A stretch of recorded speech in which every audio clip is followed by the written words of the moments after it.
One into the woods. You are listening at FameTV.info. Life is such a mystery.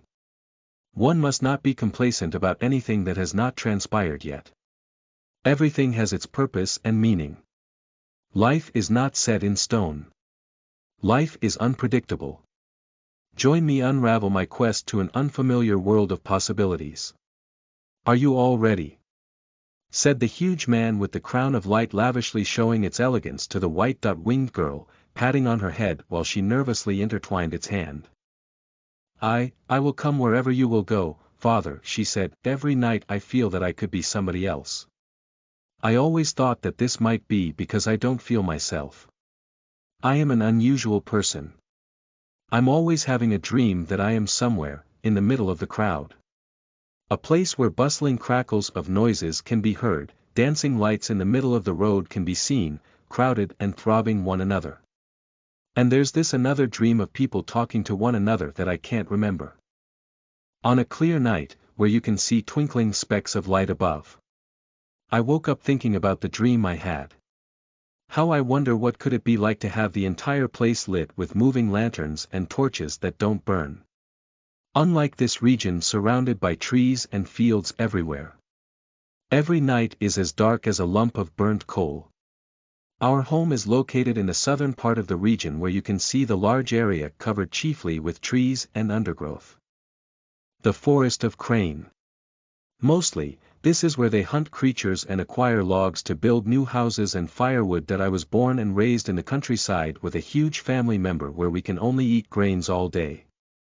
Although we are doing our decent means to survive. I am not wailing, though. It's just that everything is not adequate. I mean, yeah, these are not the things that we should complain about as long as we have a roof to live and a portion of food to eat, but this lamentable way of living is at its finest. Why do we have this kind of categorization of a group of people? Why can't we live independently from the institution or people higher than us? That I am the fifth son of a serf.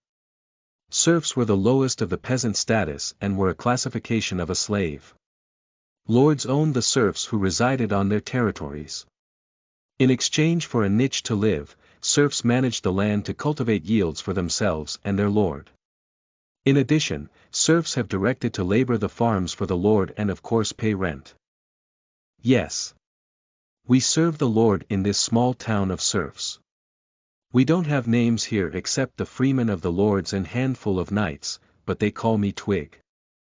I am assigned to get branches or twigs to be used as firewood while my parents are working in the fields of white and golden grains, but I do unusual things other than that.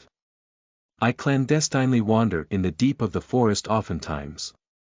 I have a small treehouse built to store the creatures I caught. Training my body to become what I want. That I yearn to be a squire, but I guess I am not qualified to even purchase my freedom. My friend Morning Dew envied the same, but we are just hopeless rugs. We are only bound to wither in this territory. I don't dislike this place.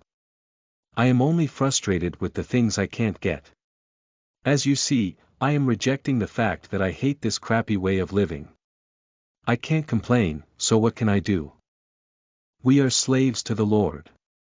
What I can do is appreciate that our good Lord Heinz Badrick will stand longer for us. He's a very kind Lord. They say he was a bastard of the lowest noble in the kingdom of Dorothos. Son of a concubine and a baron. Although, he's the second son. Whatever the status and privileges of the concubine, they were always inferior to those of the wife, and inherently neither she nor her children had rights of lineage. So, they were only provided with this land. The Lord has been with us since his adolescence and is very intelligent in planning the supply of sustenances. Sometimes, these leads to a grain trade to nearby lands. Where did I know these pieces of knowledge? I have a friend from the Lord's enormous stone house. He's a squire and is nominally the knight's servant. He travels everywhere with the knight and does what is asked of him.